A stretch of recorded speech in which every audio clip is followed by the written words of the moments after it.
feared through Killarney. Now I'm back to hitching with the wind. But if Mickey Flynn should ever find me, I'll throw me caution all behind me and square off on that son of a bitch again. He cracked open a river too, he beat me Sunday through and through, and so jiggle my unconscious frame. I won me healthy sheriff fights, well lucky son still have me life since Mickey Flynn beat me dumb and lame.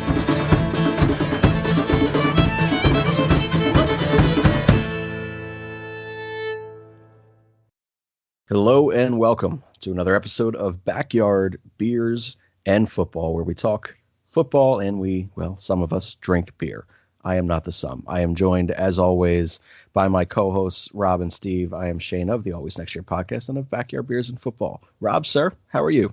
I was really enjoying your talk before we started recording about some of the females that you and Steve have been acquainted with lately. Man. And I've been handing out business cards to everyone, so now they're going to know that I'm all up on them. That's not okay. No, we are not all up on anyone, and I myself am not. Steve can't speak for you, but how are you, man? Yeah, not so bad. Not so bad. Quality week of football. First of all, did you guys look? Rob, sorry, me and Steve have to apologize. We don't participate in your pick'em pool because we're assholes and we completely forgot about it. But Rob, you obviously still participate. How did you do in your pick'em pool last week? Because I feel like everyone picked like 95% of these games correct last week. Honestly, I have no clue, but my dad is always bragging to me about how well he does, and I'm like, okay, Dad, there's no money involved here, so none of us really care except for you. Bragging rights. He cares. And yeah, he does care. You're absolutely right. He shouldn't, but he does. And Steve, I don't know I know you do 16 different leagues, and we obviously have betting issues between the two of us, but how'd you do last week? Betting? Terribly. Really? I had my bet. Oh, that's right. We texted about that. We balanced out. I got you. Yeah. Steve had a miserable week betting. But you know who didn't have a miserable week, guys? The Philadelphia Eagles.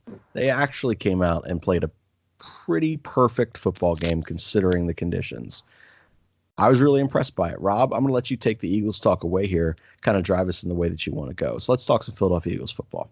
Oh, man. Well, I've had such mixed emotions about this game really ever since it happened. They went out there. Buffalo's a really tough place to play. It's a 5-1 Bills team. Granted, they haven't really beaten anyone, and the two tough teams that they have played were the Patriots, who they lost to, albeit in a close game, and then us, who we just ran all over them. So it was a nice win. They looked really good. I am going to take it with a grain of salt, though, because Buffalo's about as bad a 5-2 team as you'll come across. I don't know about that. They're not great. That's a pretty damn good defense.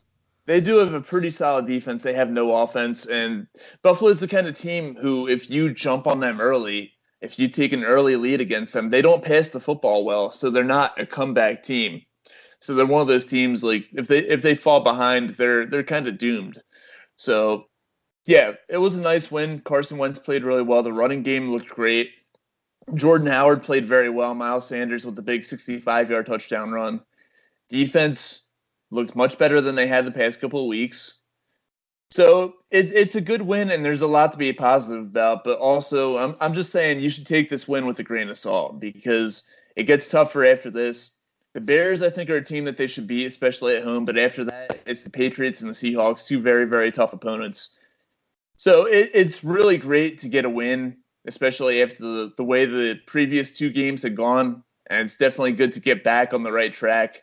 But they're not out of the woods just yet. There's still a lot of work left to be done here. And still a lot that they can improve on going into the remainder of the season. Yeah, Steve, did you watch any of that game? I can't remember if you did this week or not. Yeah, I still went to Hazy's for the 1 o'clock games and still head on a swivel with every game, but primarily towards the Eagles game, it seemed like, for first time in a while. But, running the ball is what the Eagles have to do. It's been how long since they've had a 100-yard rusher in a game? A year, 2 years, 3 years? JJ a couple of years ago, LeGarrette in not in San Diego, in LA. It was probably San Diego then. No, it was LA. LA. Let's just LA. say Chargers. I mean, come on. Everybody still calls them San Diego Chargers. It's true. I'm pretty sure was the game. It was every show. Technically, Carson City Chargers or whatever you want to call them. They play in Carson City, not even LA. A tiny little soccer stadium out there. But yeah, LeGarrette had over 100 yards, and he had one of the meanest stiff arms I've ever seen in my whole life in that game. It's true. On that last 35-yard chunk play. It was longer than that. I think it was 65 yards. Was it really? It was a long one. Unbelievable. Yeah, no, they established the running game as a thing of beauty. But yeah, also Miles Sanders actually running the ball, gets a touchdown, a big run, 65 yards. That kid's got speed. Yeah, he was we always knew he had speed. Like LJ said the other day, he's like, I didn't know he was that fast. And I looked at him, I'm like, you knew he was that fast. You absolutely knew that. And then I'm like, shit, no, we didn't know he was that fast. I didn't know he was that fast. I saw the run happening, and I saw it developing, and I was thinking, okay, maybe he'll get 15 yards here. Okay, maybe he'll get 25. Okay, maybe he'll get 35. And then all of a sudden, once he hit the 20-yard line, I was like, holy shit, he's gone. Yeah. So that speed definitely surprised me as well. But also on that touchdown, even Boston Scott scored a fucking touchdown running the ball. Connor would be so pleased. Connor, by the way, host of Crossing Borders. Small sidebar here. Rob, you guest appeared on Crossing Borders this week. Before we get back into Steve's Eagles points, how was that? It was great. Connor does a very good job hosting that show. And if you were listening to us, which you should be, you absolutely should go over and check out Crossing Borders because it is a great show. Don't just listen to the one that I was on, even though it was very good. Listen to all of them because they're all definitely worth your time listening to. Great show. Especially if you love hearing how great Boston Scott is when no one gives a shit. That's Connor for you. And Josh McCown's hair. Josh McCown's hair is fantastic, and I would like credit for that. I pointed that out to everyone, and now it's his fantasy football team's name. I'm just over here making impact in lives. That's all. Speaking of fantasy football, by the way, I just dropped 145 points on L this past week. My terrible fantasy team came out and dropped 145 points. Perfect. I need more of that. I need everyone to do that to that man. Well, you certainly need it this week because I'm playing against you this week. Well, look, I don't even know if I have a win yet this year. So that's what I thought. I went from winning the inaugural year to being right back into what I am in fantasy football. Statistically, the worst who's ever done it. You can take comfort in knowing that your girlfriend lost her undefeated season to a 1-6 team. Oh, quality. Who'd she lose to? I'm trying to remember.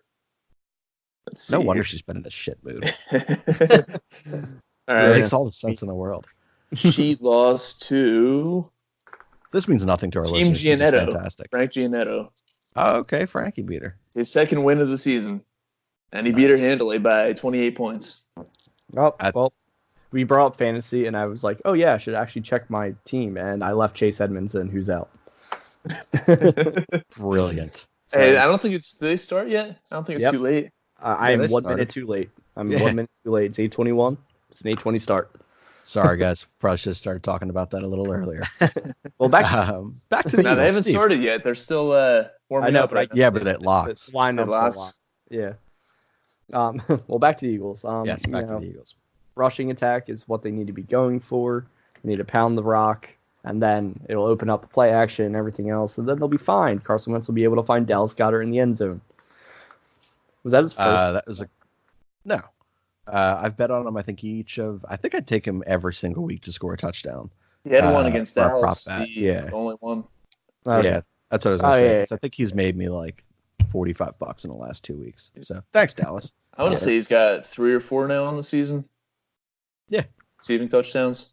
Okay. Well, shows how much I pay attention. I apologize. It's all right. You're a Chiefs fan. We appreciate the fact that you knew that he had even one. But the other thing is, the Eagles beat Buffalo with guys named Dallas and Boston scoring touchdowns. Yeah, somebody pointed that out. That's true. Pretty funny. That's pretty funny. But yeah, that and overall, I think it was just a really good game. Seemed frustrating at times, but overall, it's a good win. A win they needed, and also a defensive performance that they needed as well. So I want to talk about that for a second. So many people are sitting here saying, wow, no one sit here and bitch about Ronald Darby again. No one sit here and bitch about Jalen Mills again and the finger wagging, because this is what you get when they're both on their game. And I'm like, man, field goal kickers aren't even playing today. Like it was 30-mile-an-hour winds. Doug Peterson was voluntarily running the football well. Frank Gore's Frank Gore, lifelong Eagle. It's really weird seeing him in anything other than midnight green. Gotta say, never got used to that. Yeah, it was such a long couple minutes that he spent as a Philadelphia Eagle. What a tenure! Greatest player of all time. Excellent in the city. If you put all four sports together, Frank Gore's up at the top right now. Oh, absolutely. Yeah, he'll probably make a statue, or they'll make a statue of him for his time here, and in 20 or 30 years, someone will say that it's offensive for some particular reason because that's society. It'll be him with a fucking contract and a pen. That's just him sitting at a desk. Holding a phone with a text message to Chip Kelly and says, "Nah, man, I'm out." I want to know what you guys think about it, because I don't trust a game where the weather plays that much of a factor into the way that you strategically plan. Like, I want to know that your skill players and your secondary players out there can play in appropriate conditions, like hot, cold, that is what it is. But when you start talking about crazy winds, wet conditions, things like that, like I find that impossible to sit there and say, I feel good going in next week, even with Mitchell freaking Trubisky, who's not an NFL player, but it could happen. And if he has a shit series or two, Chase Daniel is going to come in here and just absolutely destroy the Eagles. I can fully see that happening. Okay, well, that's not going to happen. But yes, it will. It could. It would be total Philadelphia. I'm absolutely that's not going to happen. But that's part of the reason why I said take this win over Buffalo with a grain of salt, because there are a lot of different elements that went into it. The weather certainly had a huge impact on the play calling. You just hope that going forward they realize that they need to establish the running game and the importance of establishing the running game, because when they get away from it, that's when they lose. The running game, when you establish it, it helps you control the clock. It helps you keep the offense on the field and the defense off the field. So they can't just use that for when the weather's bad. They need to establish that running game and have it going as well as it possibly can every single time out there, no matter if it's perfect weather or if you're playing in pouring rain. You got to run the football.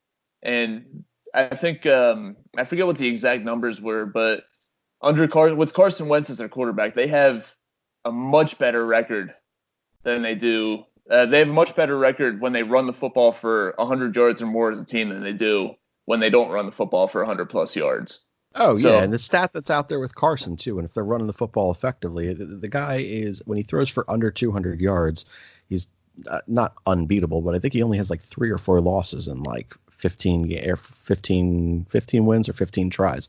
Can't remember exactly offhand. But when he throws for over 200 yards, he's like a 500 quarterback. Like, you need to run the football. I mean, that's no fault of his own. When he's throwing for over 200 yards, obviously he's playing well, and it's just that they're not doing anything else around him offensively. So, yeah, the running game is huge. But going into the Chicago game, I'm not worried about Chicago because I see them being kind of the same team as Buffalo is. They rely a lot on their defense to win them football games. Offensively, they rely on the run. They don't have a great passing attack. It basically seems like Buffalo 2.0. So, and they have them at home as well. So I see the Chicago game, I see that being a very, very winnable football game for the Eagles. It's just after that when they have to play New England and they have to play Seattle, that's where I say take the Buffalo game with a grain of salt, because they're going to need to be even better than they were in Buffalo to beat those two teams.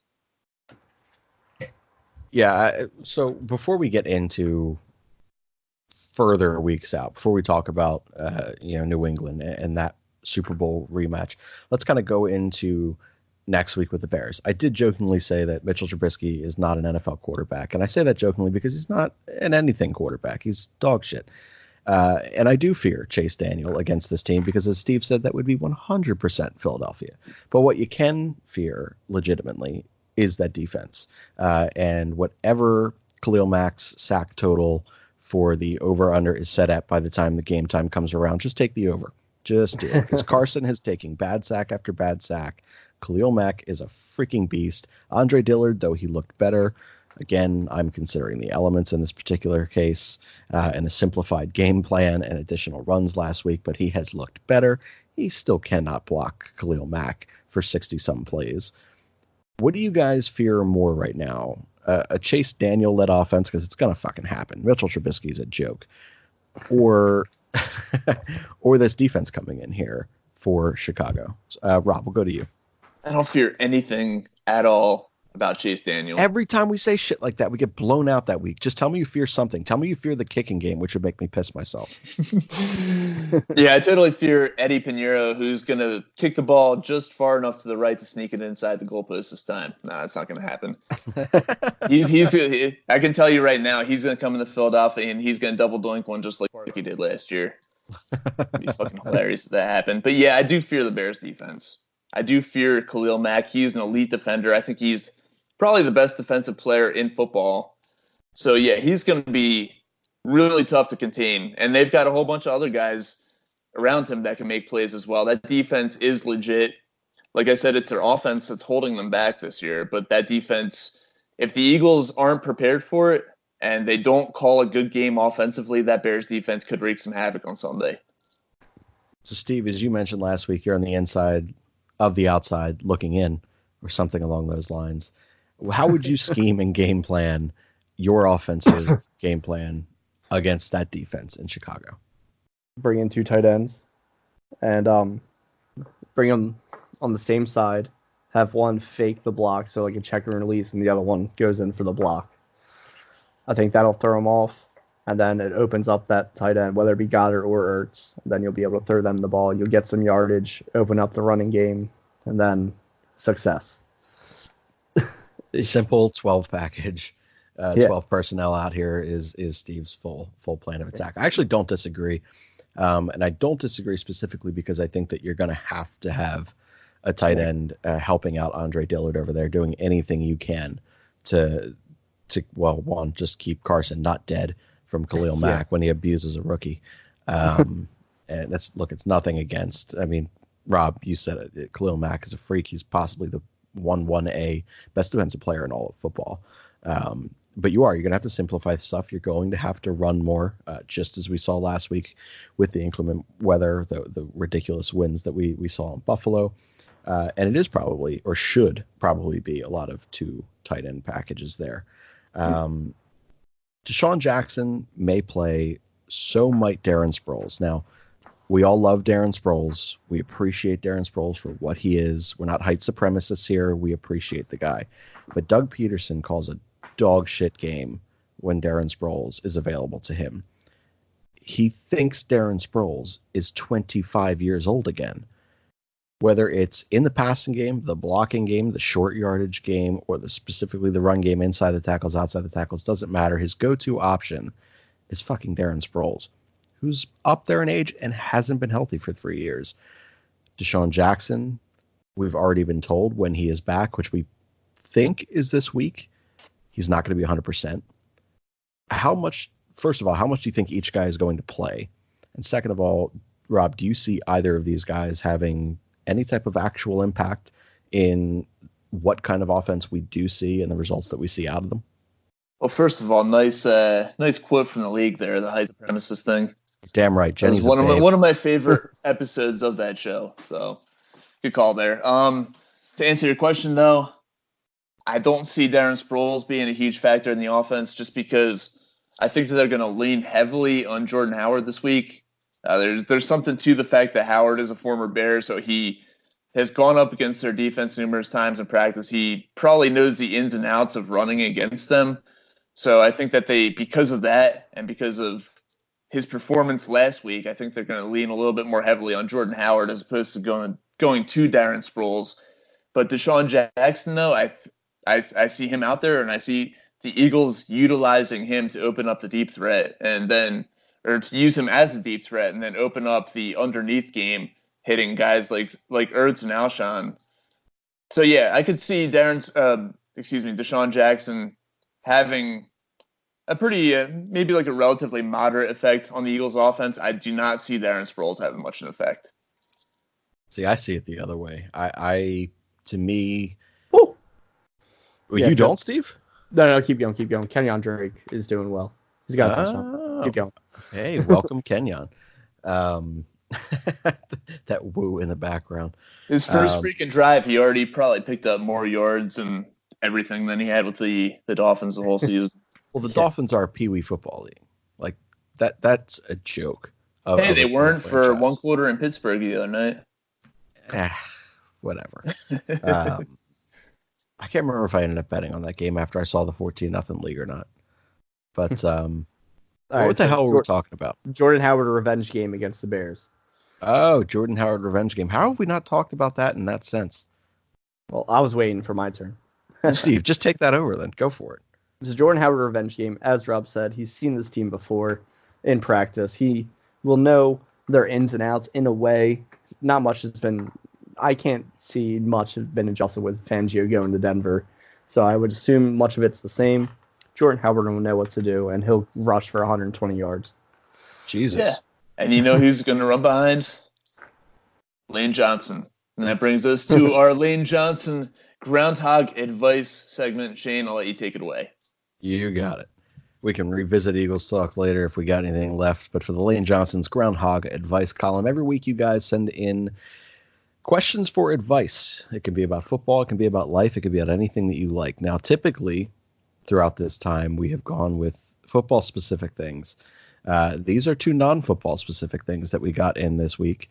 So we're going to go over both of them. And I'm excited at the fact that we're going to throw in a little non-football stuff in here as well. So first one, and we've all been victimized by this in some way or another, or we've done it. We can be honest by the time this question is over, and we'll all understand why. So the person submits in least creepy way and the most creepy way to ask a person out.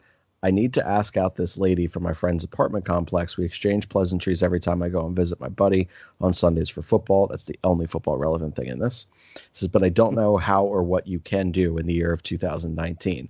I'm actually more apt to sit here and think maybe I should go for the most creepy way just to specifically stand out and then say that it was a joke, rather than sitting here thinking that I 100% played by the rules of 2019. How should I ask this chick out? Don't go with the most creepy way. It doesn't work. I tried it in high school. Didn't work. What did you do? I need to hear the story now. No, I don't even know. It was just fucking stupid ass shit that high schoolers do. And I'm like, oh yeah, that was my friend. That's a terrible story. Shit. It's not a story. It's an anecdote. Oh my god. Now my roommate's yelling at me. Oh man. Okay. Yeah. So don't go the creepy way. I know it's 2019. Just do the very, I don't know, calm and meaning way. I'm not good at this shit. I've been out of the game for so long. Oh man. So you're saying retired before he hit his prime. Oh man. Literally. Good old Rob Gronkowski over there. Rob Gronkowski of dating, retiring right in the middle of his prime.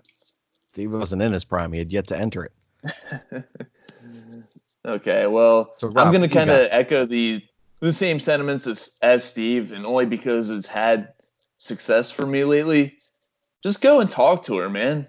Just go talk to her and ask her out like a normal person would ask out a girl. I mean, there's not that much to it.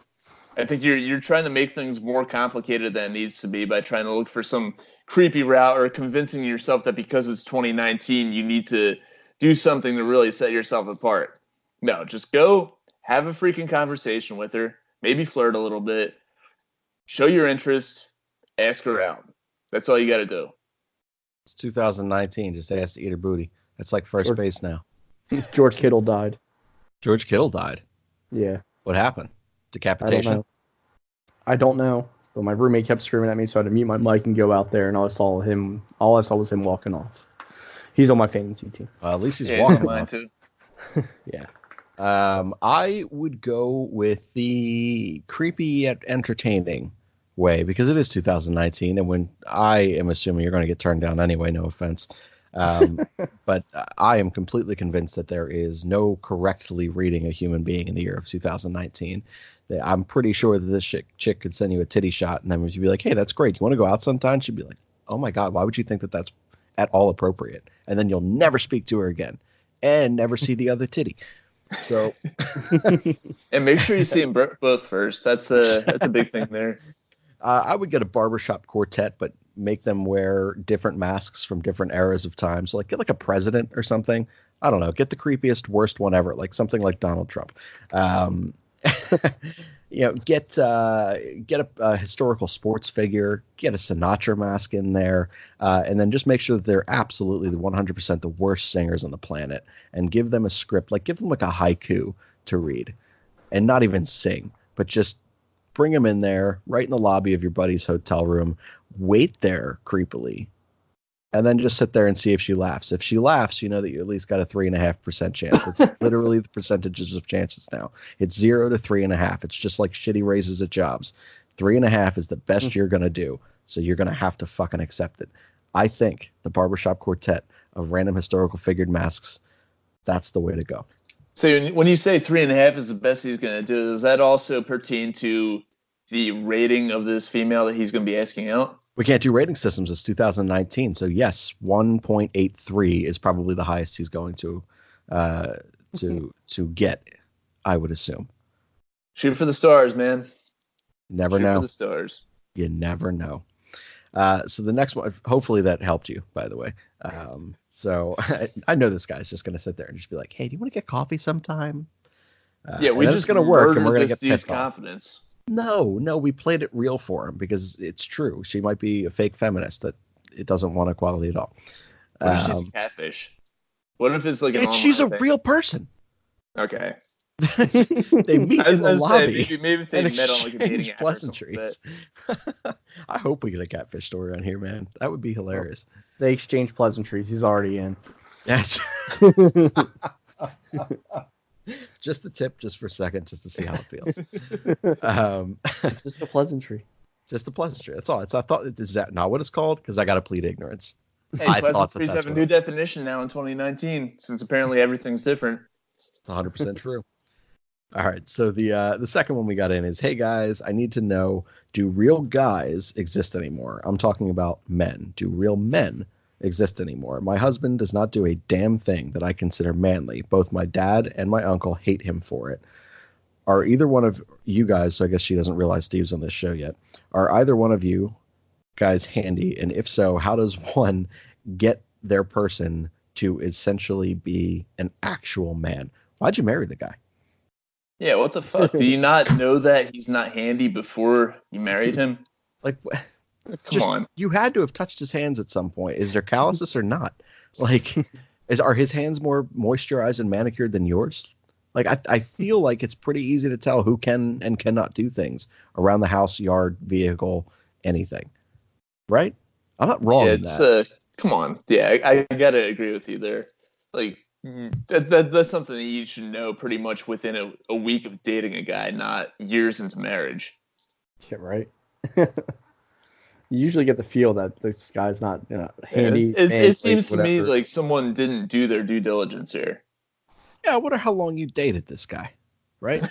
Like, you had to have like 3 months. Like, what if they dated for like 2.5, 3 months, and they were like lesbians, and they were like, let's move in together. This is gonna be great. And then they were married within a year because they were like double lesbians. And is he a mail order groom? Yeah, who knows, man? It was just like the first time she's like, can you change the toilet paper? You're like, that's too complicated for me. It's way too involved. I just call the guy. That's where you should know. Maybe they're one of those crazy religious families, like both of them. I'm not knocking religion, although it's terrible. I agree. What if they're like, you can't get married, or you can't live together before you get married? It's a mortal sin, and your penis falls off, or something like that. Yeah, Shane, you and Steph are going to hell. By 100%. The way. Oh, yes. The proper thing that you're trying to go at is they can't have sex until they're married. They can't break the hymen until she's married. Oh man, I mean, Shane and Steph are going to the deepest depths of hell. Oh man, we are, and I'm proud of it. I will see everyone down there. We'll have a giant backyard beers and football party. Yeah, I'll see you there, man. Yeah. We all will. It'll be a good time. But yeah, man, I'm confused as to how you've made it far enough into your relationship to the point that you are legally bound to one another, and he can't change a light bulb. Literally, I'm assuming. And how does one fix that? I mean, YouTube exists. Fuck, that's how I learned how to do everything. Yeah, right. Anything you don't know how to do, just watch a YouTube video. There's always some Southern guy with a crazy accent. He's just like, "Oh, you got to put nail in the coffin like that." And you just want to make sure you click the wire first, and you'll be fine. Like, that's it. Yeah, like, I feel safer already. This guy's lived. He made a video. Obviously, he knows what he's talking about, and his light switch turned on. Like, beautiful. So just introduce him to the tube of you, and see what. That's got to be like a lube, right? The tube of you. The tube of you. That's got to be a lube. Yeah. In the lonely man section. That's. Oh my God. For sure. I have a question. Like, does he have enough money to pay for these people to do these things that he doesn't do? That's actually a really good question. If he does, then who fucking cares? He's got money. That is true. Then he could fulfill your happiness with money and hopefully his penis. Fulfill your happiness with money and his penis. That's brilliant. Unless the mainly things are the sex. I don't know. Who But then knows? again, why would her dad and uncle hate him for that?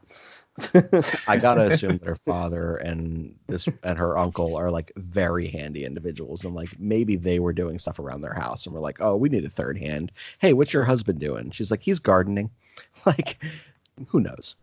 Yeah, there are a couple of no. freaking lumberjacks, and he's a little skinny tree hugger. Or he's a Nice. hipster because it's 2019 and he's out there just eating hummus for fun. Like he's the guy that's watching them do it, eating like the bag of chips, supervising. Ah, Yeah. that's a strong The only possibility. handy thing he can do is foraging. Foraging. Oh, that's brilliant. All right, before we kick this over Hold to on. the other, We haven't helped this question out at all. We've just Literally just made we've just fun of her roasted her the whole time. husband. oh, we did just roast her husband. That's true. Well, then I hope going for. maybe, hopefully, she plays it in the car for him. Yeah, right.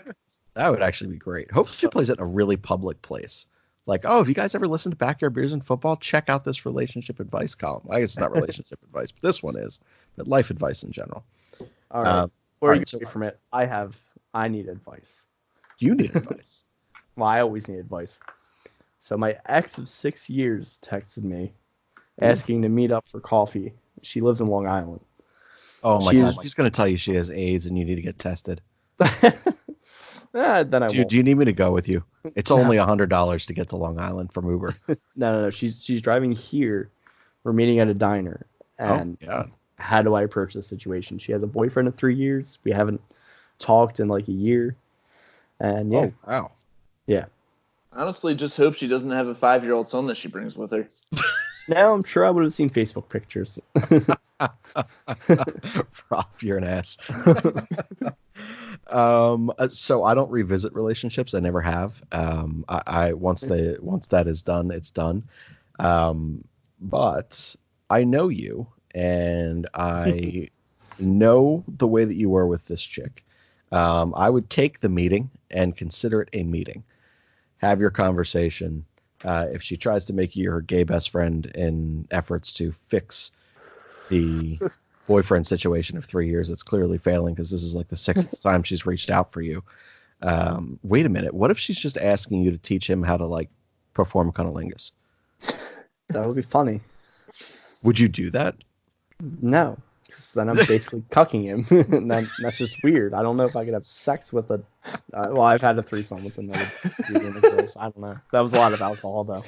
Oh my God, this is amazing. I would Learning take a lot the- about Steve right here. We are. Hey, well, this is what you get on Backyard Beers and Football. We just Usually shift it's what- off a topic and then This help. is usually Steve. what you get on Whiskey Ramble. It is what you get on Whiskey Ramble. So I assume we'll revisit that, how this meeting went on Whiskey Ramble this week. So when's this happening? When's this meeting happening? Oh, it's happening Sunday morning. So as Yo, soon as shut it's the hell over- up. I'm meeting Kevin for breakfast at a diner on Sunday morning. Yeah, I'm probably going to not come the in same looking diner. like this. Probably. I'm going to, you know what? I'm going to wear some Secret Service shades. I'm going to come over there and I'm just going to escort you in and out of the place to make you look like you're something. But are you gonna wire me so you can listen to it?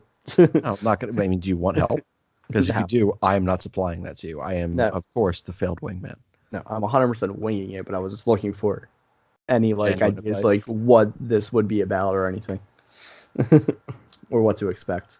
So Rob, I haven't heard your input. Wait, on this whole going up and meeting your ex-girlfriend thing? Yeah. Don't do it, man. She's in your past. Leave her there. It's already set in stone, apparently. All right, well, I don't know. I guess go up there, but, kind of be cautious. Brace yourself. Don't expect anything to come from it. It's going to be like, I need reparations for the trauma you put me through. It wasn't trauma, I swear. What the fuck? Yeah, I don't know. I'm kind of the same mind as Shane. Once something is past, it's past. I don't revisit broken relationships. I will say this, though. This is the difference. Because, Steve, this has been, what, 4 years? 3 years? 3 years since you guys been together? It's about 6. It's been 6 years since you've been together? Yes. That's a sufficient enough time. Yeah, that's a sufficient enough amount of time that you can take this meeting and feel pretty okay about it. Like, so every time that I've been offered the revisit, and it happens with every single partner I've ever had, every single one of them, whether it's 6 weeks, 6 days, 6 hours, whatever, like, they're coming back and they're saying, do you want to, get coffee? And I don't take that meeting because there's no way that either of us have had enough time to fix ourselves. You guys have. You guys have had enough time. I think that actually makes enough sense. If after 6 years you revisit, I flicked the football at Stephanie in 2nd grade. Don't even remember it, but I did. Then 30 years later, however long it's been, it worked out. Now, I'm not saying I dated her as a 6-year-old in 2nd grade, but I could have. I think the sufficient enough time has passed. I think that your time has come, my friend. I don't know. We've already been civil and everything. We've talked every once in a while. But it's just random. I don't know. I think you're good. Oh, well. The goal is this meeting will happen. I will go to the bar probably like 11-ish and then just drink until after the Chiefs game and then hopefully die. You know what? I will meet you at the bar this week if you want. Just to make sure you're good. We'll all check in on Steve this week. So, back our beers and football listeners, we should all check in on the well-being of our fearless third here in Steve. So, Rob, you got any final advice that you want to kick over to Steve here? Just reiterating what I said before. Go into it not expecting anything. That way, when nothing happens, you're not disappointed. There you go. Okay. All right, Steve. So while we're on you, let's go to around the NFL right now. You can talk about anything you want. Players, bets, teams, trends, shoes, laughing running backs whilst being hit. Whatever you want. Take it away. I want to talk about tight division races. Go for it. The AFC South and the NFC West. They're all, the NFC West has not really clear leader. The Niners 7-0, Seahawks 6-2, Rams 5-3, and the Cardinals 3-4-1. And as of right now, really important game, Cardinals and Niners right now. And then there's the AFC South with the Colts, Texans, Jaguars, Titans, and that division is always a fucking mess. It's always who fucking knows who's going to win it. I just want to know your guys' thoughts. Rob, we'll start with you, my friend. Well, the AFC South is always a clusterfuck. It's always 4 teams one team that is okay, and then 3 teams that suck, and it's always kind of a toss-up between, the last couple of years it's been a toss-up between the Texans and the Colts. Jaguars, not quite as good as they were 2 years ago when they went to the AFC Championship game. It's going to be it's going to be between the Texans and the Colts again. And I see the... You're not a fan of Gardner? Gardner Minshew. You don't like Ryan Tannehill? Minshew Magic is a real thing. He's played well for them, but I don't see it standing up throughout the course of the season. I see Houston actually coming away and winning this division. They had a nice win over an Oakland team that's played relatively well so far. Meanwhile, the Colts and your boy Jacoby Brissett struggled to beat the Broncos at home. That was kind of, even though they won the game, it wasn't really a great look for them. I see the Texans taking over and winning the division this year in the AFC South. And going over to the NFC West, the 49ers playing right now down 7-0 against Arizona, but they're undefeated on the season. I just see Seattle as being the better team. I just see Seattle. Russell Wilson I think he's probably maybe the 3rd best quarterback in the NFL. He's the fucking MVP right now since Right, Patrick Mahomes died. Yeah, he's excellent. He's a very good quarterback. But yeah, I see Seattle taking over and winning that division. How? Do you see that the 49ers have given up 77 fucking points this year in 7 games? Yeah, but they're going to lose to the Cardinals tonight. I sincerely doubt that they're going to lose to the Cardinals. They are. Well, George Kittle did just die. And it would be the ultimate in-division letdown game. On-air bet right now, $20. Sure. All right, I'll take the Cardinals. That's fine. Are we doing a plus minus or just money line straight up here? Just straight up. All right, yeah. Well, you're an idiot and you owe me $20. Cardinals are up right now. Yes, I know, but it's not going to hold. It's just not. It is. You know what else isn't going to hold? This perfect record for the 49ers. They're going to – I mean, I'm not saying they're not a good team, but they're going to level out a little bit as the season goes along. And I think at the end of the day, the Seahawks, led by Russell Wilson, are a better football team than the 49ers are. I don't know, man. I don't know. I didn't trust the Seahawks at all, but Russell Wilson's playing out of his goddamn mind. He's the only reason they're sticking to it, I think. Yeah, he is the only reason. It is literally the Seattle Wilsons. Like, he's not a human. All right, so when the Niners are 7-1 after this game, they play the Packers, the Ravens, the Saints, the Falcons, the Rams, and the Seahawks. How many games did you just rip off? 5 there? 6. 6 games? I can see them at a bare minimum going 4-2, 5-2 after they 100% beat the Cardinals. Oh, shit. I'm sorry. They also have the Seahawks and the Cardinals again. Right after that? They have the Seahawks and then the Cardinals again after tonight when they're 7-1. They're not going to be 7-1. They're going to be 8-0. No, they're going to be 7-1. My Cardinals are going to win this game, man. Cardinals are not winning this football game. Thursday night NFC West divisional game. Crazy shit happens. Cardinals are winning. I don't know. And they're winning right now. Kenyon Drake's going to score 2 more touchdowns tonight. Fucking hope he does. Calling it right now. That's absurd. Well, you're both wrong. The 49ers are 100% going to win this division, but they are not going to win a playoff game. The Seahawks, I do think, beat them in the playoffs if they match up or at least go further than them. Let's see. What was the conference you went with, or the division you went with in the AFC? You went with the South? The South, yeah. Yeah, I'm all in on the Colts, man. J.J. Watt went down, which R.I.P. That guy just can't stay healthy. Unbelievable human, unbelievable player. Just cannot stay healthy. That's just such a kick in the dick for a team that's just always kind of figuring out and then definitely not because O'Brien's their coach. So I'm all in on the Colts, man. O'Brien. No one can, and no one should. Just makes it even more shitty that they traded away Clowney before the season.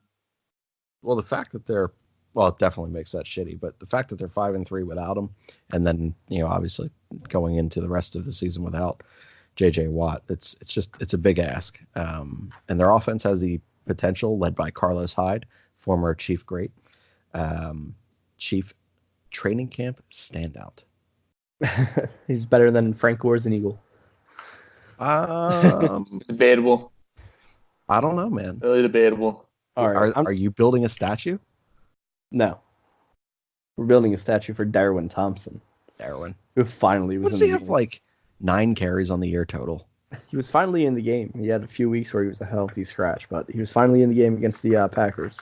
And I was like, fuck yeah. But yeah. So and then the rest of that game happened. I'm taking the Colts just because I think Frank Reich is a better coach than 100% agree. Than Bill O'Brien, and they also have a better overall roster, in my opinion. I do think the Jaguars and the Titans continue to do this whole 4-4. They'll end up being like 7-9 each, and then the Colts will be 10-6, the Texans 9-7. So you'll continue to have this basically near 500 division, which they always seem to be. I'm not buying into the Niners at all. Really? They're 7-0. They beat the Buccaneers. They're trash. They beat the Bengals. They're absolutely horrible. They beat the Steelers. Stink. Browns, not as good as they should be. They beat the Rams. That's their most impressive win. Browns need to fire Freddie Kitchens. Already? Jim Tom's Hole? Yeah. My buddy is a Browns fan. He and I were talking about that, and we're like, yeah, he needs to go. I mean, we were hanging out. We watched that game against New England on Sunday, and it was just a shit show from the beginning. I can't wait to talk about this Brown team. I love Kyle Shanahan as a coach, but I just don't buy this team right now. I mean, they're 7-0, yes, because of their defense of Kyle Shanahan, but they have had a weak schedule. I mean, there's no denying they've had a weak schedule, but that defense is legit, and the offense with all those running backs it works, and you don't have to ask Jimmy G to do too much. You're in a good way because Jimmy G's fucking garbage. His most passing yards are 296, and that was against the fucking Bengals. Still better than Brissett. Jesus. Not at all. Still better than Brissett. 4 touchdowns this year. He's thrown for over 300 yards more than once. Stand by my words. Still better than Brissett. All right, so the Cardinals are beating the Niners tonight, so they'll be 7-1. They're going to lose to the Seahawks. They'll be 7-2. They'll beat the Cardinals, be 8-2. Then lose to the Packers, the Ravens, the Saints, and then they'll beat the Falcons. What do you Lose to the fucking Rams. see this team going like 9-7, winning 2 games the rest of the year? 10-6. Oh man, I mean, come on, they're I not got going to 12-4 right now. They're not going to go 3-6 straight out of fucking bamboozling Carolina 51-13. I think they are. I mean, we've seen 7-0 teams go 7-9 before. The Lions, or they were 6-0. I'll do you one better. They're going 12-4. I see Seattle also going 12-4, and Seattle winning the division on a tiebreaker. Okay, I could see that as well, but it all comes down to beating the Cardinals tonight, which they will not do. And that'll be the start of them not winning the division this year.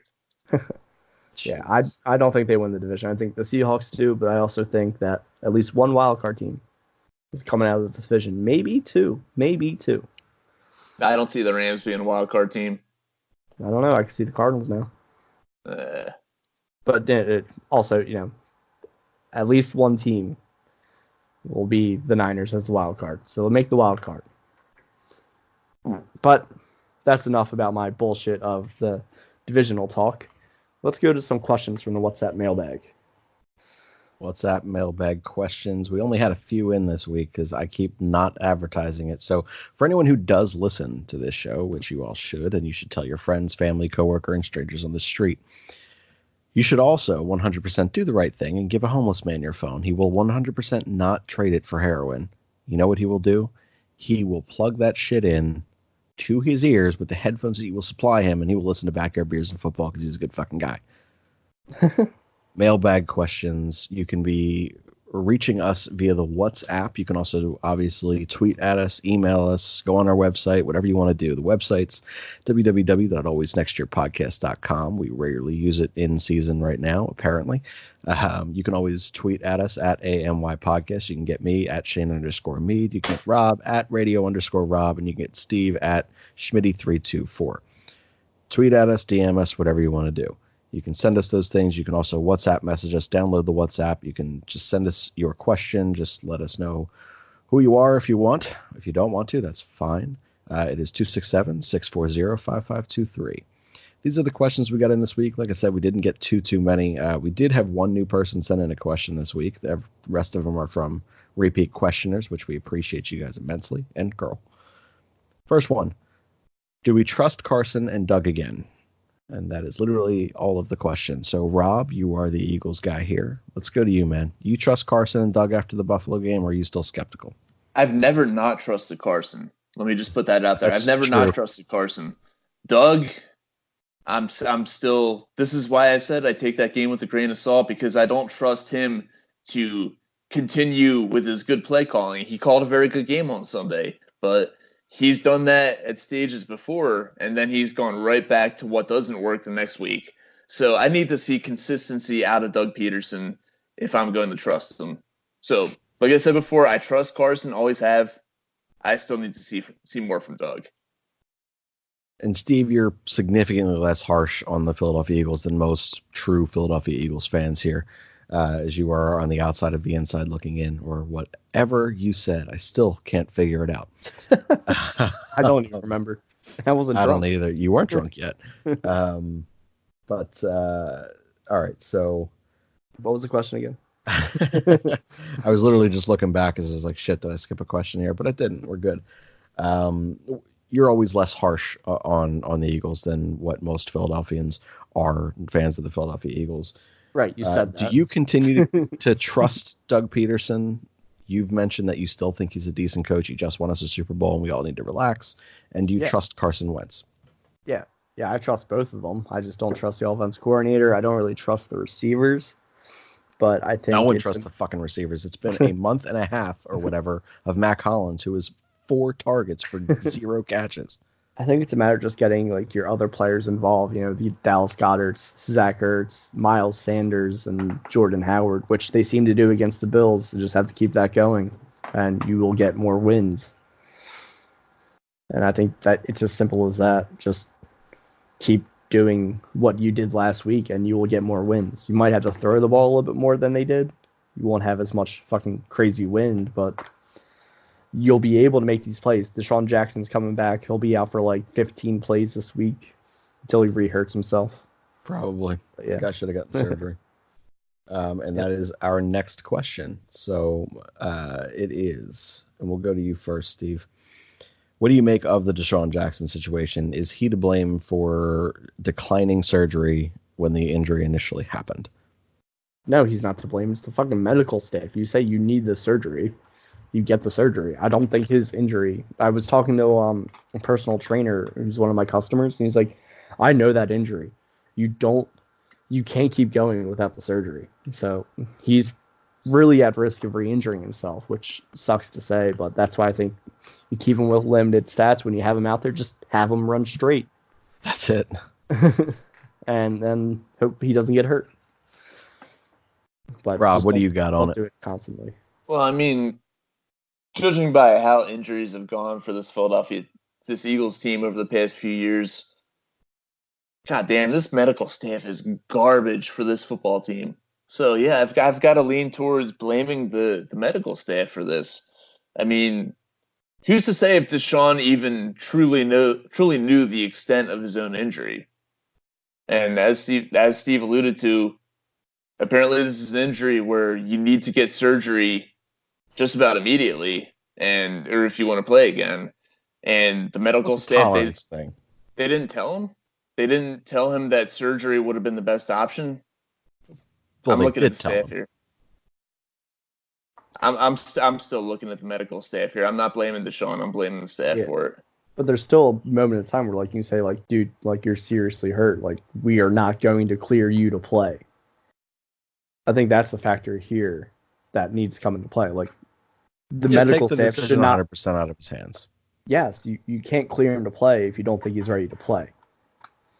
If it's a playoff game, sure, maybe then you can be like, okay, you can risk it, and then if you lose, you're getting the fucking surgery. But this is week 9. We see that with hockey players all the time. We saw it with Alshon with the labrum surgery in the Super Bowl. He played most of the playoffs and latter part of the season with a hurt shoulder. Like, you can play on some of the injuries like that. You can play on what Deshaun's dealing with, but it's a tolerance thing, and it's an obvious limitation thing. But yeah, the second your season's done, like, you're getting cut. Like, that's it. Like, not cut from the team. Your surgical procedure. You're getting cut open. Sliced. Yep. But yeah, I don't know. I do take it from both sides. I feel like, and going from someone who tried to prolong surgery as long as I could and went through a bunch of different rehab options after the first one, I was fucking wrong. And most of the time we are. I was stubborn and thought I could get back in 3 weeks, and it ended up being 12, and then I got surgery anyway. So just get the fucking surgery. Just get fixed. That's it. It's not that bad, right, Steve? Oh, God, it sucks. All right, so but I'm not question. getting A+ fucking surgeons and everything. Dude, our surgeon's great. Rehab. I know, but I'm not getting the A+ rehab and everything that these that's true professional athletes get. Or drugs. That too. All right, so the next one we have is, how badly do you think Howie not getting legitimate talent at this deadline is going to come back and bite this team in the ass? So the rest of this question was kind of not really a question. It was a rant when it came in, but they were flipping out at the fact that the Washington Nationals went out and did acquire pieces at the deadline to tackle needs, and they won the fucking World Series, which is hilarious that people think that the Washington Nationals weren't a good baseball team before that anyway. They fucking were. The Eagles are not a great football team and are not a legitimate Super Bowl contender right now, so the two cases are not parallel. That being said, yes, I'm starting this one off. You needed to go out and you needed to get something, because Deshaun, as we've just talked about, probably not going to play a legitimate amount healthily and effectively for the remaining games of this season and potential playoffs postseason. You needed to go out and get a receiver. Even look, if you didn't want to bite the bullet on cost for fixing your defense, okay, like it is what it is. But if you're basing your entire philosophy, and they did on the offseason essentially, outside of Malik Jackson, on making sure that you are surrounding Carson with weapons, fucking surround him with weapons. Go out and get another receiver. That pisses me off. Like that was something they needed to do. Rob, start with you, man. Do you think this is going to come back to bite them in the ass? Do you think Howie right now was stubborn when he didn't need to be? I can't say for certain that it's going to bite them in the ass, just because I think that if they do get fully healthy, they are a very dangerous football team. But it certainly doesn't help them that he didn't do anything. He had opportunities to go out there and bring in a receiver. He had opportunities to go out there and shore up the cornerback position, and he didn't do it. And we saw some of the trades that were made before the deadline. Some of these guys that we thought would have steep costs to them, really, they weren't that expensive. So the fact that Howie could have gone out there and made a move and brought in a good talent on the cheap, and he didn't do it. Yes, I think that while it might not bite them in the ass per se, it certainly makes the rest of the season a little bit tougher than it would have been. So, yeah, I'm disappointed that he didn't go out there and do something, because he had a lot of opportunities to do it. And I think he got a little bit too conservative there at the deadline. Steve, your Chiefs are in a similar situation over there. What do you feel for both franchises here? Do you think that not making major moves is going to bite either of these teams in the ass? No, not necessarily. I think they'll still be okay, because I think they were good going into the season. Injuries happen. They suck. But you see with the Eagles, what was it, last year they traded for Golden Tate. It does take a time period to accustom to the playbook. No, it takes a good fucking coach. Yeah, I guess that too. But like what I'm trying to say is, sure, I don't think one player really fixes all of your issues. That I agree with. The Eagles did get Janal Avery. I don't know anything about him. Maybe he can help get some more what's the word I'm looking for? Pass rushing. More pressure on the quarterback. There we go. That's it. And then nice. That alleviates the pressure on the cornerbacks, gives them more time, or doesn't give them as much time to lose their man. So I think even if it's very bare minimum, it could help, but at least they did something as opposed to nothing, and they didn't give up too much. The Eagles are an older team. They need these draft picks to replenish their roster and then get them back to like a more sufficient cap situation. The Chiefs, Brett Veach is really fucking aggressive. He'll trade anyone or anything for anyone. I just think a lot of teams weren't willing to trade for him because these were a lot of AFC teams. They don't want to help out the Chiefs. This is not the NHL where every team helps the goddamn fucking Penguins. It's a tough market, and even we said last week where this was honestly like the busiest trade deadline we've seen like ever in the NFL. Oh yeah. So I'm not surprised that a lot of teams are upset that they didn't make a move for such and such player. But at the same time, I'm like, yeah, well, these trades never really usually happen. So you can't get really too upset or too angry, especially as an Eagles fan. You need the draft picks. You're still in a good position for the year. The Chiefs, am I upset? Yes. But at the same time, I understand that you can't really give up too much, especially with like the whole salary cap situations that are had. You know, it is what it is. There's no reason to get all up in arms and on it. You got Avonte Maddox coming back for the Eagles, who should more so solidify your secondary. The Chiefs, Rashad Fenton's coming out. He looks like he could be a player.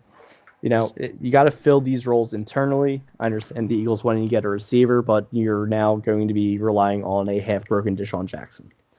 But that's what you have to do.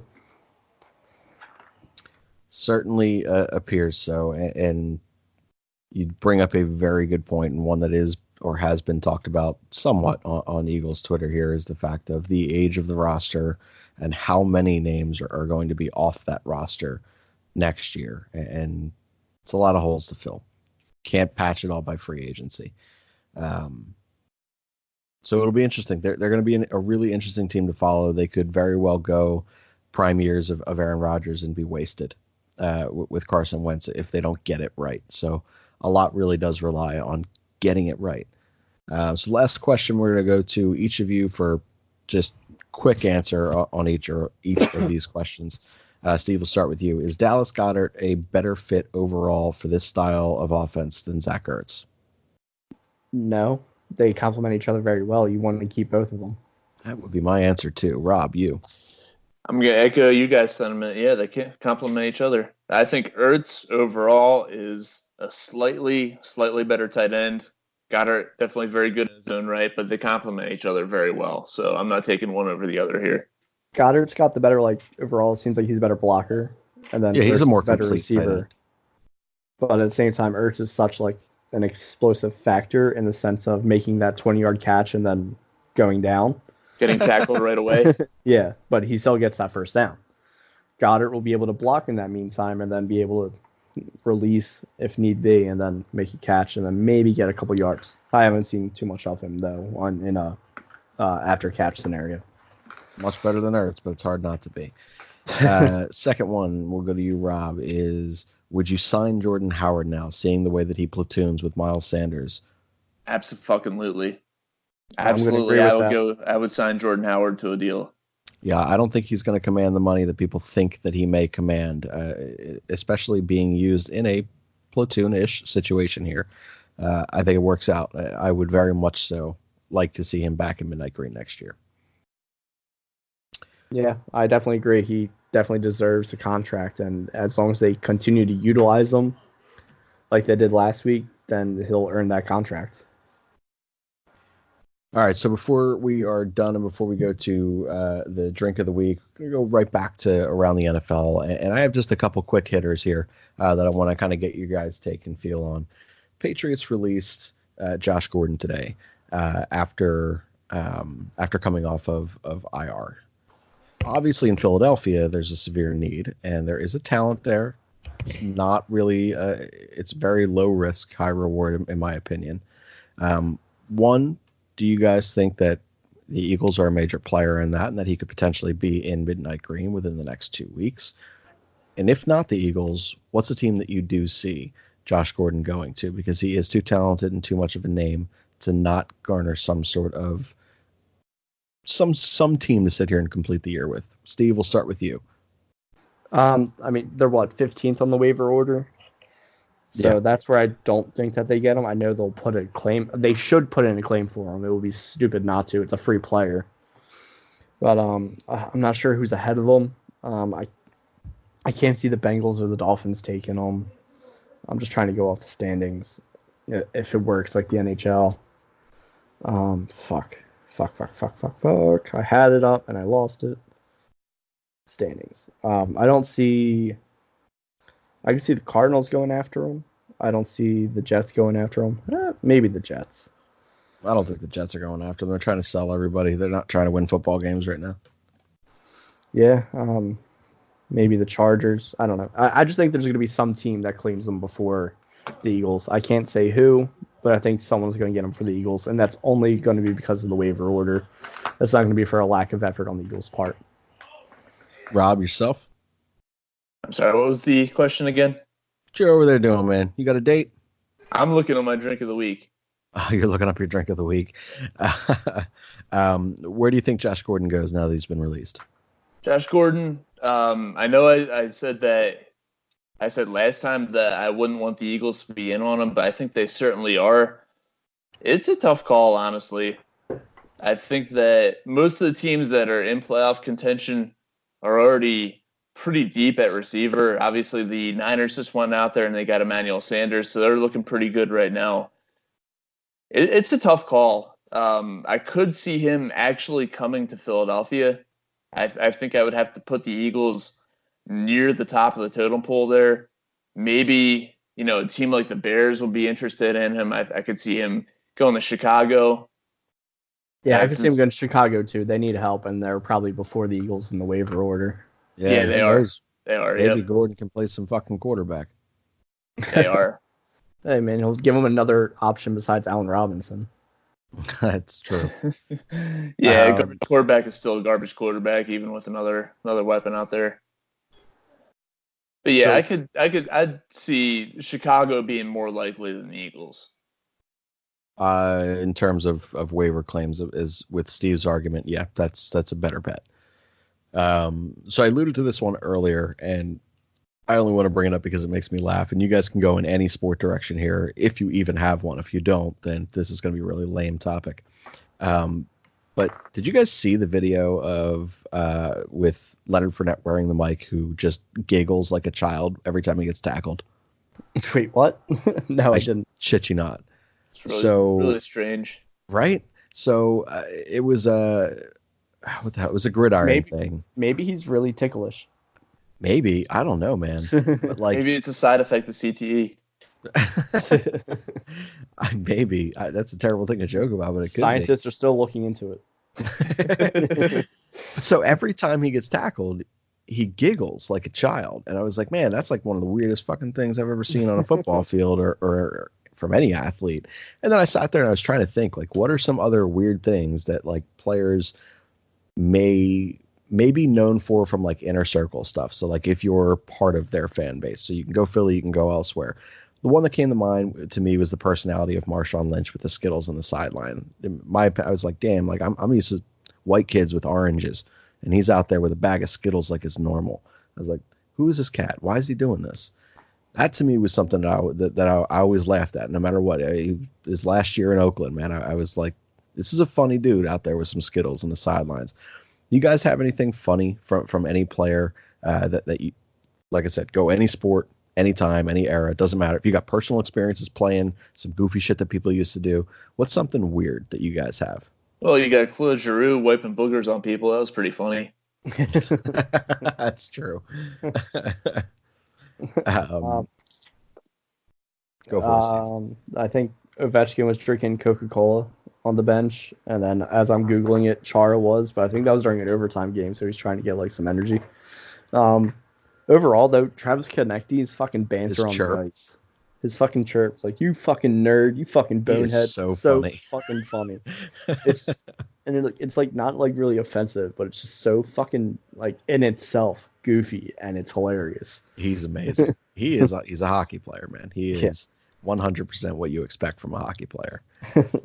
You guys have anything else on that one before I skip over to something new? Not that I can think of off the top of my head. I would love to hear some of the listeners, by the way. So if you guys have anything funny there's got to be shit that we're missing. That's super, super obvious right now. Adam Gase, doing smelling salts before a game as a coach. That is hilarious. That is true. And it's also fucking absurdly insane and fucking weird as shit. Yeah, he's not a human being. He's the source of heroin, like for the entirety of the United States. Like it just comes from his body. Actually, there's another one that just came to mind, and it's something I heard of a while ago. Brady Anderson, the former Baltimore Oriole, who was most definitely doing steroids when he had his 150 homer season that came out of nowhere. Apparently, he admitted to yanking one out before every game during this 50 homer season. That's amazing. So it wasn't roids. That's true. It was just, the roids probably still had something to do with it. He had to pump those numbers up. He had to pump those numbers up by pumping himself out. That's brilliant. Oh God! All right, I got a couple more here that we'll go through. I actually wanted to revisit one from Steve's from last week. So we were talking quarterback situations last week.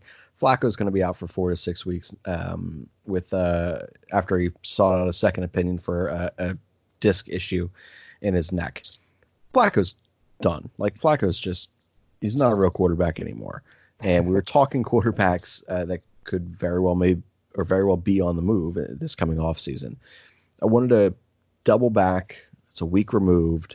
We saw how the trade deadline played out. People that did move, people that didn't move. Who do you see as the starting quarterback of the Denver Broncos week 1 next season? Steve, since you talked to this topic last week, I'll start with you. Fuck, I don't remember who I said. Just close your eyes, think of a quarterback, anyone. It's probably that guy. You're always right about this shit. No, man, I don't remember. Who the fuck did I say? Jameis. I don't remember either. No, Cam Newton. I said Cam Newton. Cam Newton, you said. Yeah. And you're doubling on that? You still think it's Cam? Yes, even though Kyle Allen did finally lose a game. I think they're bringing Cam Newton. They continue to lose, so probably Cam to the Denver. Keep bringing in people that just have no business continuing to have an NFL career. Yeah. If it's not Cam Newton, it'll be Jameis Winston. I don't see Jameis there, but I don't see Jameis in Tampa Bay anymore. He's not going to be in Tampa Bay. I don't know where he's going to end up, but I can't see him there. Honestly, am a little surprised Andy Dalton didn't go there. The deadline, knowing that they were going to move on from him. No, the Bengals fucked that shit up. That was dumb. Should have benched him like a week before and then put him out for trades, but exactly they waited until literally the day of the deadline. Let's be real. The Bengals have fucked up everything ever in the history of their existence. Very true. I just realized the other week that they haven't won a playoff game in my lifetime. I'm 28 years old, and they haven't won a playoff game in my lifetime. Motherfucker. Sorry, Emmanuel Sanders is getting points on the Niners, so I'm upset. Of course he is. Good, I got him.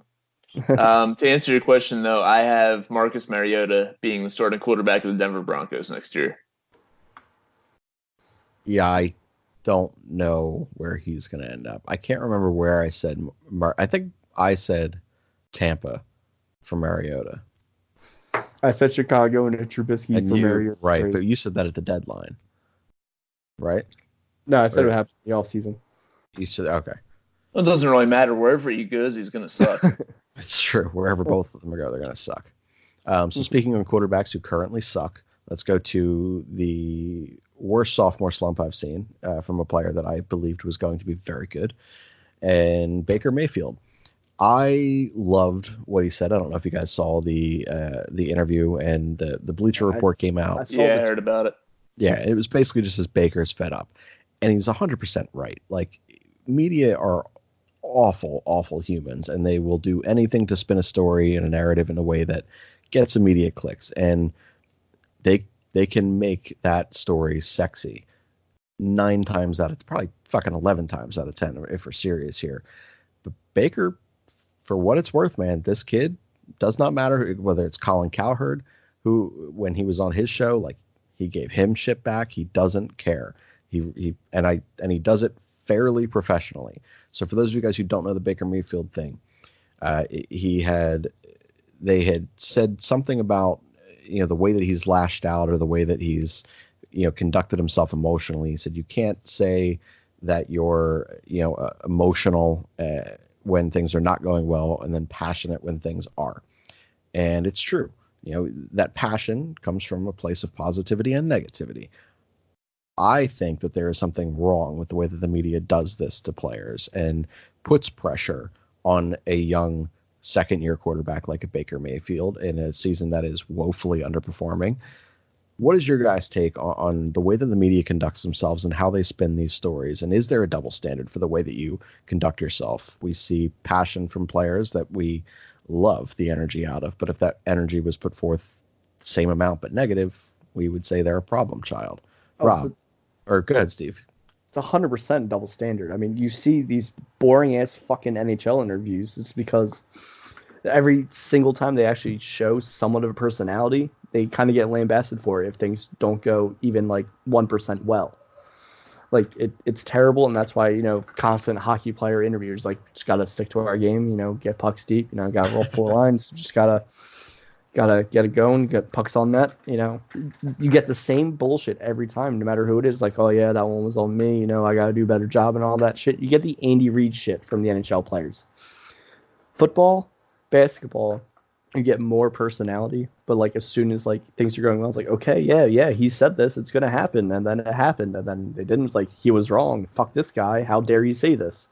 How dare he show some emotion when they're losing? You want to see emotion. Like, the fuck? I don't get it. I hate journalism. That's why, like, I thought about going into it for college, but I just never did it. I didn't even go to college. I said, fuck this shit. He got so mad. He was like, I don't want your degree. I don't need your degree. I don't need that debt. Oh, Rob, what's your spin on that, man? Oh, well, as someone who was a credentialed member of the media, yes, we're assholes. Attacked? We are assholes. No, I'm personally attacking myself and my kind here. Yeah, we're assholes. And as someone who spent a season doing post-game interviews down in the Philadelphia Flyers locker room. Steve is definitely correct. The NHL reporters ask much more vanilla questions. You saw what happened up in New York with John Tortorella, and I forget the writer's name, when he decided to go, I guess, a little bit outside the box with some of his questions, and Torts basically ripped him a new one. He also did it in Columbus too, by the way. Yeah. Tortorella's a fucking asshole himself, so he can handle it. But yeah. But yeah, I think it's a little bit unfair. The criticism that these players face for answering the questions the way that they do. I love it. I love what Baker came out and did. He showed some personality. He showed some emotion. It wasn't a basic vanilla answer that you get from some athletes. And I think it's wrong that the sports media tries to spin it back on him for the way that he answered it. So, yeah, absolutely, there's a double standard. Yeah, like I said, I couldn't agree more. And I have an immense amount of respect for Baker, who is having a terrible season. Nothing has gone the way that Cleveland anticipated it going. That team is, like I said, woefully underperforming right now. But he's a guy who is very true to who he is as a human. Doesn't matter if there's a microphone on him or not. And I respect the hell out of the fact that he stands up for himself in those situations where most people don't. Like I said, that Cowherd thing when he came into the NFL, I felt was brilliant. I love that he fought back, and I love that he did it, like I said, in the way that he did it. And I think this is no different. So Baker, you may suck, but you have a fan in me. Steve, this one's specifically only for you. There was a Bleacher Report article that came out, and it did make me giggle. Like Leonard Raiders. Like Leonard Fournette getting tackled. Yeah, it's so weird. You guys have to watch that video. It's fucking bizarre. But it's not even like a good hit, dude. No, it's just doesn't sound like it's coming from Leonard Fournette. It's weird, man. It's really weird. Unless I got an overdub video of a child, like who fucking knows? It's super weird. But like I said, Gruden's Raiders actually look good, and that is a fucking emoticon. And that was I just wanted to hear you rant for a second on the fake Oakland Raiders and Gruden, who's not a real NFL coach anymore. John Gruden is not an NFL coach. Well, no, technically he is. He's a coach in the NFL. But by title only. Yeah, for 10 years and 100 million, whatever the fuck it was. Literally at 10 years, 100 million. Yeah. Their defense seems to be getting them by, and Josh Jacobs as well. Derek Carr sucks. He's not good. They're not even going to keep him when they end up going 5-11 this year, even though they're 3-5. Yeah, I think they're 3-5. 3-4. 3-4. Are they 3-5?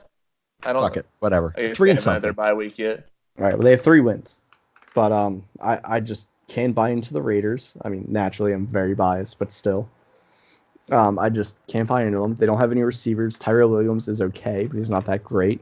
They're going to lose to the Lions this week. They're going to lose to the Chargers. They're going to beat the Bengals. They're going to lose to the Jets, lose to the Chiefs, lose to the Titans, lose to the Jaguars, lose to the Chargers, lose to the Broncos. 4-12 right there. The only team they're beating. Steve wins his bet. God damn, dude.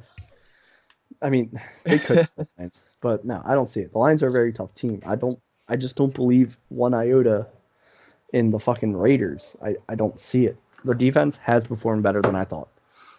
Their offense can kind of click, but I just don't see it. They're really relying on Josh Jacobs. Besides that, they don't really have much else. I just can't buy into them. I hate them. They stink. Fuck the Raiders. I love Tell us how you really feel, Steve. On Raiders stuff. It's always gold. Rob, this one specifically for you. So Jamal, there's another Bleacher Report article that comes out, and it's obviously through the New York Jets here. It says Jamal Adams is hurt by the Jets and hurt by Joe Douglas. One of the biggest things that you don't want to do as a first-year general manager is burn bridges with athletes, because it's a fraternity of these guys. It's a brotherhood. If you make enemies with superstar players like a guy like Jamal Adams, who apparently didn't want to leave New York, that's not a great look. It makes negotiations with agents that much more difficult. It makes free agency that much more difficult. Do you think that Joe Douglas, by doing this early on, year one as a GM, maybe already dug his own grave out there in New York? I'm not going to say he dug his own grave, just because he has a successful past, albeit not in a GM role, but in an assistant role.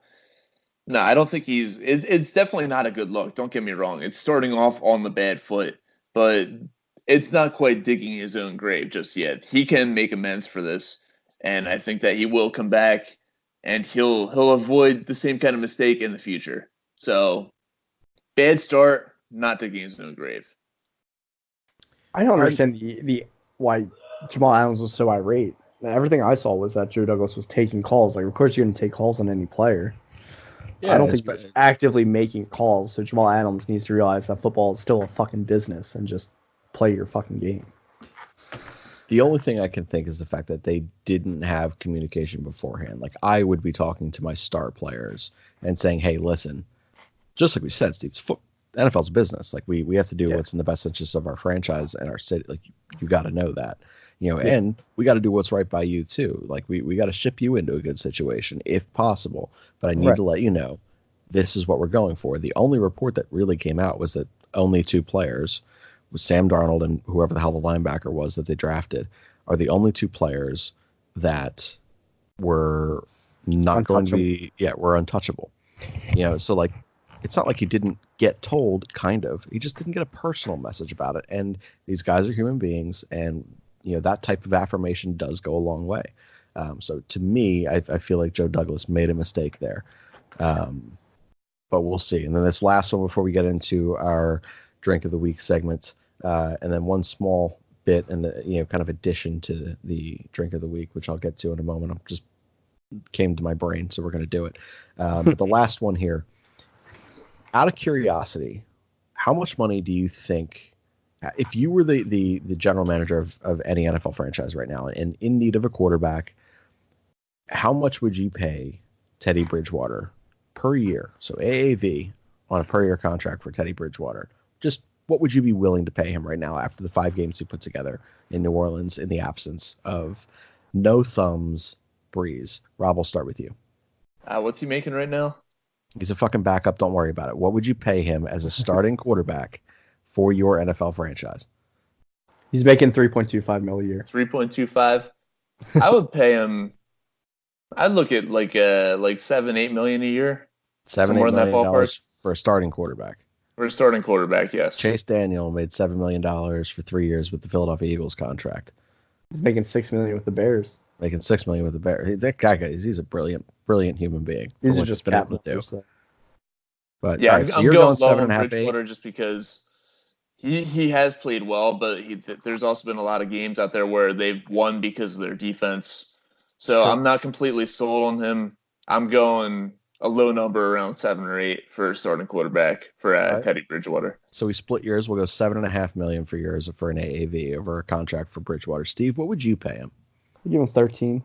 13. So Mike Freeman, it's lower on like the starting quarterback cap hit, but I think he's still like coming back from like that knee injury. He did well with the Saints, but also that's a Sean Payton offense.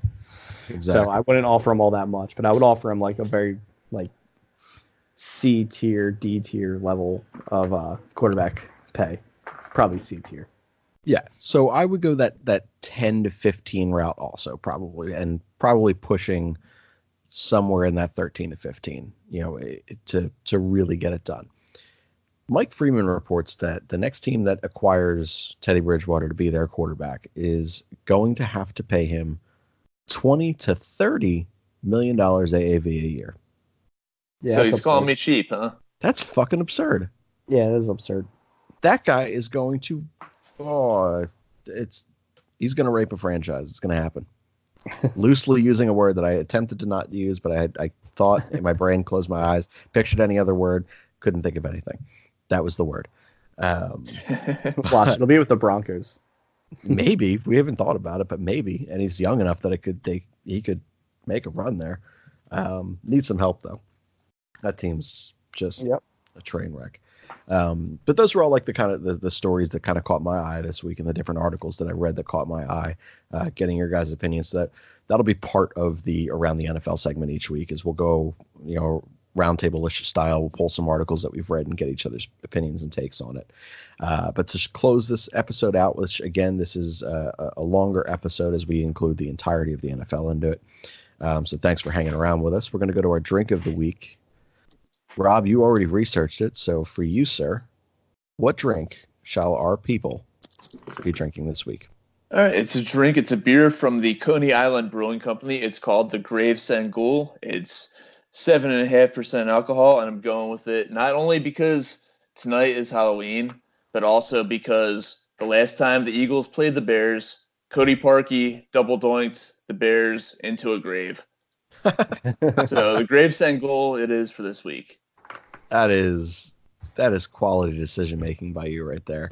I think you're in the nines. I want to say 9.1. I'm going to go 9.1 on it. I think that's a really quality. That's well thought out, my friend. Good work by you. Is that the highest score of the year? No. Last week you had like a 10. God damn, I've been doing pretty well. All right. Dallas Sucks got a 10, the beer, I think, going into Dallas week. It's on your notes there, but you can't read your handwriting. And I'm on the other side of the desk right now. Okay. So I probably could read it better upside down than right side up. That's how fucked it is. Steve, let's go to your drink of the week here. I'm going with the Goose Island IPA. Ooh, all right. Nice hoppy and 5.9%, and it's been my go-to takeout beer at my local bar. So you stole the next part of the show that I want to end it with. So because we are on the same wavelength, I am giving that a 8.7 and a very quality 8.7 at that. Also, it's an IPA. Another victory for me. So it is, Yep. but both drinks were very well thought out and quality life decisions. But since this is backyard beers and football, each week I want to get a different beer that you guys gravitate towards from a local brewery or something of the sort. You guys are both beer drinkers. Let's go with your choice. Go on a bar, you're taking some shit home. Steve, I'm putting you on the spot first here. Even though you went with one already, what is another IPA or any type of beer that you gravitate towards? If they have it, Victory Sour Monkey. It's 9.5%. It's just like Golden Monkey, but all but sour. Just tastes better. Pretty sure 2 episodes of Whiskey Ramble ago, you had 3 of those. Yeah. With whiskey. Or no, in place of whiskey, excuse me. Yeah. And then a little bit of bourbon. So that is a quality decision by you. The Sour Monkey's a good choice. Rob, what is yours? I'm going to go with the R5 Lager by Doylestown Brewing Company. It's not many people have heard of it. It's a local thing. It's only really available around here. I think you can get it at a couple of the local beer distributors around Doylestown, but a very good beer. Very nice lager. Yeah, Shabra Beer Distributor carries it. Quality decision. So each week we'll give you guys a couple beers that you should try. We'll give you a couple different drink of the week options, which are usually a little bit more extravagant or very unique. But every week we're going to incorporate alcohol a little bit more. The guys will also be significantly more drunk as the season progresses. I promise that'll be part of the show. Steve will at least. Rob typically got to drive home, so I don't know. We'll get moderately I'm always hopped drunk. up on coffee. That's true, but you'll get moderately inebriated there. But thanks again for sticking with us here at Backyard Beers and Football. Any closing thoughts from either of you guys, or can we wrap this shit up? No, let's wrap it up because I got a shit. You got to take a shit. I just realized that George Kittel came back from the dead and scored a touchdown for my fantasy team. A man's touchdown, according to the alert, 30 yards. Yeah. But you know who else scores men touchdowns? And they do it in the food industry. It's just food. 215-794-FOOD. 215-794-3663. Treat yourself. Take it home. Visit our guy Asian Rob over there at one of their 2 in-store locations, which you guys already know. We've told you this 1,000 times. Go do the right thing. Steve has to release all of the just food that he has eaten this week. So we're going to let him mercifully do that. Thank you guys for hanging around with us. We already gave all of our tags and all of the shit like that. Let's send this over to the Jackdaws. We will see you next week for Backyard Beers and Football. A fighting man I used to be, revered and feared through Killarney. Now I'm back to hitching with the wind. But if Mickey Flynn should ever find me, I'll throw me caution all behind me and square off on that son of a bitch again. He cracked open a river too, he beat me Sunday through and through, and so jiggle my unconscious frame. I won me healthy sheriff fights, well lucky son, still happy life since Mickey Flynn beat me dumb and lame.